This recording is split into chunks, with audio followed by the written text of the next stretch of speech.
Hey guys, it's Bailey and welcome back to the channel. This is going to be my May Ipsy Unbagging. I've had to skip the past 1 to 2 months, I think, because of the move, and so I'm really excited to jump back into these. If you guys have seen my Ipsy Unbaggings, you'll know that, or any unboxing, unbagging, whatever, you will know that I like to not only show you what comes inside, but also give you a review and show you a demo to really just beef everything up and give you as much information as possible. So with all that in mind, a lot of ground to cover, let's jump into what came in May's bag. First off, this bag is adorable. The theme is jet setter or travel or something like that. I'm assuming for the summer, because we're all getting ready, maybe hopefully getting ready for some summer vacations.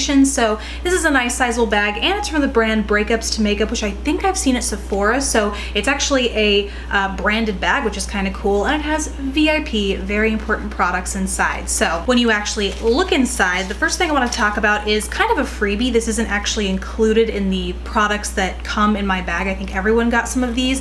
It is samples of Urban Decay's Revolution lip glosses, as well as a sample, they say sample size, it's just like a petite size of their 24/7 Glide On Lip Pencil that is basically an anti-feathering lip pencil. So I am, well, I guess it's one of their Glide On Lip Pencils, but it's in the shade Ozone. It's clear, so I'll show you applying it here. You can apply it all over to fill in lines, or you can apply it like you would a lip liner to keep your lip products from feathering. And they also came out with a larger, chunkier pencil that I guess you can use around your face. I haven't personally used it before.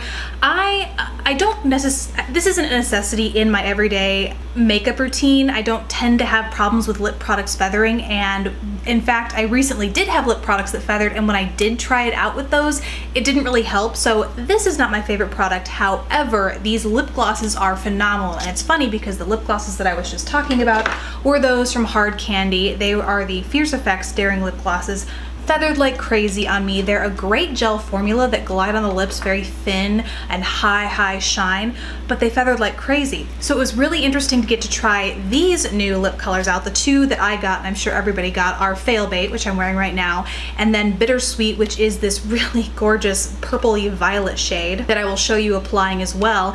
And these are also gel-based lip glosses. They're not quite as high shine as the Hard Candy, but pretty stinking close, and this is how gel should be done. I don't even need this Ozone lip liner to really keep them in place, and they have awesome pigmentation. They are opaque, but they don't leave you with that milky sort of finish that can kind of sink into fine lines. It's just like pure pigment that stays evenly distributed. So I think this is something that I am definitely going to have to look into, especially after having such a not great experience with other gel-based lip glosses. I really want to try full sizes of these, or at least more shades out of these. Next, I want to talk about a full-size hair product. Didn't even fit in the bag, obviously. It's from Blandi, and it is the Volumizing Dry Shampoo Spray, which kind of came in the nick of time because I am running out. I mean, like on the verge of finishing up the dry shampoo that I'm using. So it was really great to get this. It promises no white residue. That's totally true, and it smells phenomenal. But after going into my kind of Ipsy account and seeing the other brands and products that came in other people's bags, I saw that there was a texturizer, which I think I would have preferred, because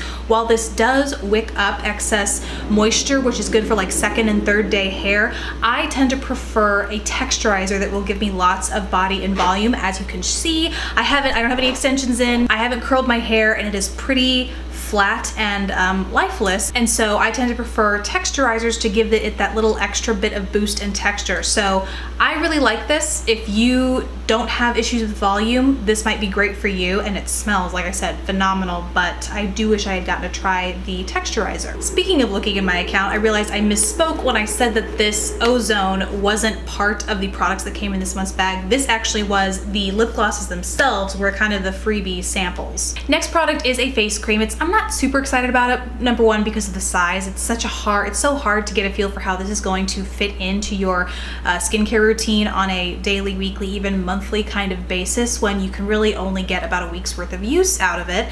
And so that's number one. Also too, it has a rose scent. It's called Double Rose Rejuvenating by the brand The Organic Pharmacy, but it has a tinge of something almost synthetic. So I'm not sure what that is, but it just smells like rose that's a little off to me, and pretty strongly of rose, so I'm not sure that is a fragrance that would go away throughout the day.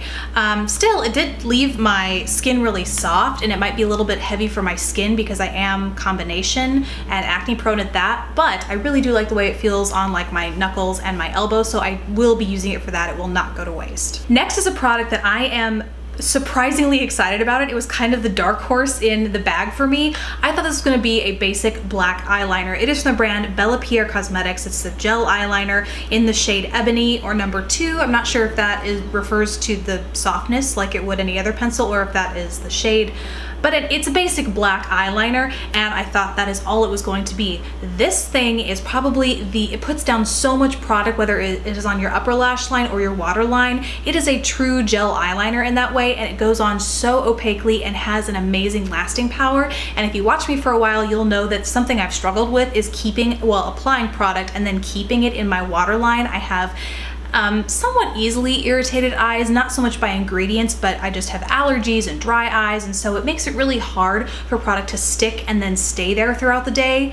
This has my number. It is amazing, and like I said, didn't expect great. I mean, I just expected kind of an average black eyeliner, and it's phenomenal. It is my new favorite, dare I say. It's amazing. And it's full size, so extra bonus. And the last product that came in my bag is another great one, and one that I've already talked about in the channel when I did a review of the Charlotte Tilbury Eyes to Mesmerize cream shadow, because it's what I love to apply it with. It is from Luxie Beauty. It is the 205 tapered blending brush. You can never have too many of these in my opinion, because not only do I like them to apply cream shadow, but they are the perfect shape for getting into my crease, for those buffing, those best friend blending colors to buff shades out in the crease.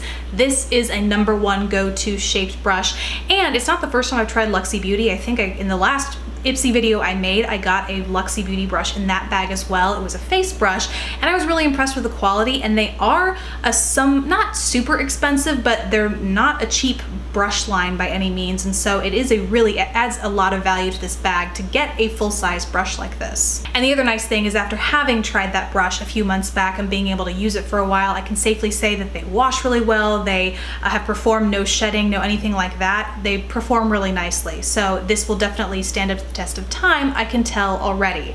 That is everything that came in my May Ipsy glam bag. I'd love to hear what you got in your glam bag or any other subscription service you might be trying out. I have kind of experimented, got in and out with other services, and I've always stayed with Ipsy, but I always cancel all of them but Ipsy when I'm trying to pare services down, because it's my number 1 go-to.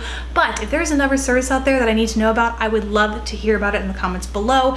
Thank you guys so much for watching. Please don't forget to subscribe if you haven't already, and I will see you in the next video. Bye!